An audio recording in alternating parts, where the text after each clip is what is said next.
First నీకేం కావాలో decide అవ్వు. లవ్వా, ఫ్రెండ్షిప్పా? దాని తర్వాత నా డెసిషన్ చెప్తా. లవ్వే. లవ్ అంటే మరి మన ఫ్రెండ్షిప్ ఇక్కడితోనే ఎండ్ అవుతుంది. పర్వాలేదు. బాగా ఆలోచించుకో, ఇప్పుడే చెప్తున్నా. ఫ్రెండ్షిప్ని చూస్ చేసుకుంటే ఎలాగో నువ్వు నాతో ఫ్రెండ్గా ఉండలేవు. అదే కనీసం లవ్ అయినా చేస్తే అట్లీస్ట్ ఎప్పుడో ఒక రోజు నువ్వే యాక్సెప్ట్ చేస్తావు. బాగా ప్రిపేర్ అయ్యి వచ్చినట్టున్నావు. సరే, నేను వెళ్తున్నాను, నాకు పనుంది. ఇంతకీ నువ్వేం డిసైడ్ అయ్యావు? టైం పడుతుంది. అదే ఎంత టైం కావాలని? అమ్మాయిలకి కొంచెం ఈగో ఎక్కువ, అంత ఈజీగా యాక్సెప్ట్ చేయరు.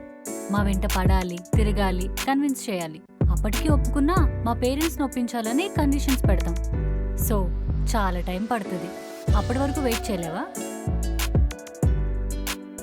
లైఫ్ అంతా వెయిట్ చేద్దాం అనుకున్నోడికి ఇదేం పెద్ద ప్రాబ్లం కాదులే. లైఫ్ అంతా కలిసే ఉండాలనుకునేదాన్ని, అంతవరకు వెయిట్ చేయించనులే. ఏం చెప్పు? సరిగా వినపల్లా. బాయ్. పల్లవి, ఓయ్ పల్లవి, ఓయ్ పల్లవి.